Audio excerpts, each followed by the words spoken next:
Hello दोस्तों, स्वागत है आप सभी का एजुकेशन का सनिया में। बहुत सारे बच्चे जो 10th व 12th में हैं वह जानना चाहते हैं कि 12th के बाद इंडियन आर्मी, नेवी व एयरफोर्स ज्वाइन कर सकते हैं। इस वीडियो में हम डिफरेंट बेनिफिट के बारे में जिसके थ्रू 12th के बाद आप आर्मी फोर्स को आप ज्वाइन कर सकते हैं। फिर चलिए शुरू करते हैं। इससे पहले सब्सक्राइब करो एजुकेशन का सनिया को और बेल आइकन दबाओ क्योंकि आप नई वीडियो का आनंद ले सके। हर देश की सुरक्षा में सेना का बहुत बड़ा महत्वपूर्ण होता है। भारतीय सेना बहुत ही अद्भुत है और विश्व की सबसे श्रेष्ठ सेना है। भारतीय सेना के सैनिक देशभक्ति की सच्ची मिसाल है जो अपने प्राण त्याग कर भी देश की रक्षा करते हैं। भारतीय सेना मौका आने पर देश के दुश्मनों से चुन चुन के बदला लेते हैं और वह अपने अंतिम टाइम तक देश की सेना में खड़े रहते हैं। गर्मियों या सर्दी बिना मौसम की परवाह करे देश के लिए खड़े रहते हैं और देशवासियों की रक्षा करते हैं।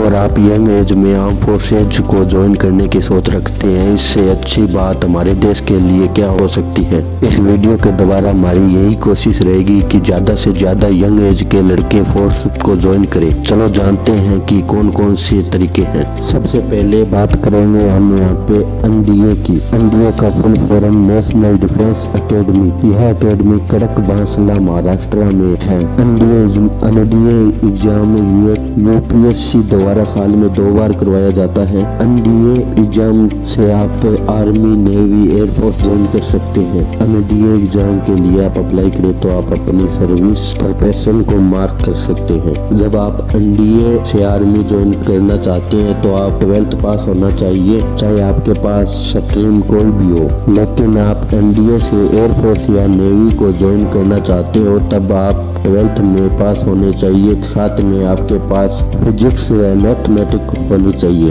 एक और बात ध्यान में, आपके 12th में कितने भी अंक को ये मैटर नहीं करता, लेकिन आपको एनडीए ज्वाइन करने के लिए 12th पास होना जरूरी है। देखिए यहाँ पर बहुत सारे लोग एनडीए के लिए अप्लाई कराते हैं और बहुत मेहनत के बाद एनडीए एग्जाम और एसएसपी इंटरव्यू क्लियर करते हैं, लेकिन बाद में 12th में फेल हो जाते हैं, बाद में एनडीए ज्वाइन नहीं कर पाते हैं। आपको इस बात का जरूर ध्यान रखना है। एनडीए एग्जाम के लिए आपकी एज 16 से 19 साल के बीच होनी चाहिए। एनडीए एग्जाम में आपको 2 पेपर फोकस करने पड़ते हैं। पेपर 1 में मैथमेटिक्स है और पेपर 2 में जनरल यूनिटी टेस्ट है। जनरल यूनिटी टेस्ट के पार्ट ए होता है जिसमें इंग्लिश है और पार्ट बी में जिसके जनरल नॉलेज होती है। एनडीए एग्जाम के लिए हर साल 5 से 6 लाख लोग अप्लाई करते हैं और एग्जाम के लिए, और इनमें से 8 या 9 हजार लोग ही एसएसपी इंटरव्यू के लिए बुलवाए जाते हैं और इनमें से ही 300 से 400 ही फाइनल इंटरव्यू क्लियर करते हैं। यह अपने आप में ही बहुत बड़ी चुनौती है, जैसा कि आप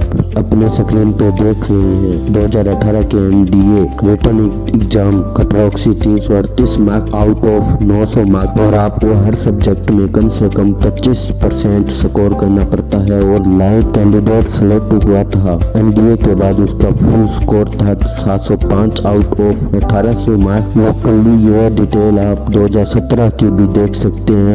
और आप आर्म फोर्स को ज्वाइन करना चाहते हैं तो एनडीए से अच्छी एंट्री कोई नहीं है। मोस्टली जो आज आर्म फोर्स के कैप्टन है वो एनडीए से ही अमुलाइन है। चलो अब बात करते हैं टीईएससी, जो कि टेक्निकल एंट्री स्कीम भी कहलाता है। जिस कैंडिडेट के पास 12th में फिजिक्स, मैथमेटिक्स, केमिस्ट्री है वो इस एंट्री के लिए अप्लाई कर सकते हैं। इस एंट्री में आपको एनडीए जैसा कोई रिटन एग्जाम फेस नहीं करना पड़ता। अगर आप शॉर्टलिस्ट होते हैं आपको डायरेक्ट एसएसपी इंटरव्यू को लेटर आ जाता है। आपको एसएसपी में शॉर्टलिस्ट होने के लिए पीसीएम में अच्छे मार्क्स का होना बहुत जरूरी है। अगर आपकी पीसीएम में 70% है तो आप इस एंट्री के लिए अप्लाई कर सकते हैं। जब आर्मी फाइनल कैंडिडेट को एसएसपी के लिए शॉर्टलिस्ट करती है तो कट ऑफ 80 से 90% के बीच में हो सकती है। जैसा कि आप स्क्रीन पर पीबीएस व टीईएस की फाइनल देख सकते हैं। टीईएस एंट्री के आप सिर्फ इंडियन आर्मी ज्वाइन कर सकते हैं और इसकी बेसिक ट्रेनिंग 1 साल की की होती है। इसकी ट्रेनिंग ओपुस ट्रेनिंग एकेडमी गया में होती है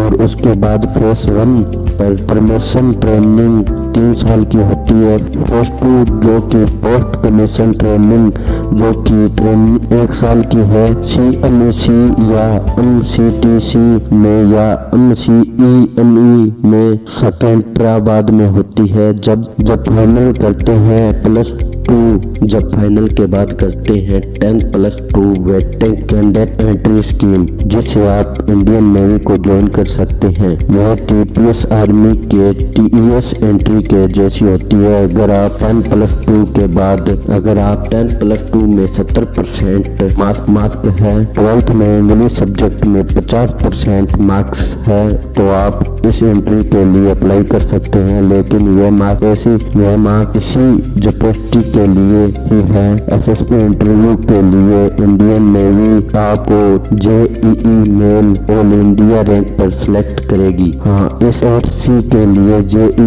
में अप्रूवल होना कंपलसरी है। साथ में ऑल इंडिया रैंक का भी होना बहुत जरूरी है। तो ये थे 3 डिफरेंट एंट्रीज जिससे 12th के बाद आर्म आर्मी फोर्स ज्वाइन कर सकते हैं। जय हिंद।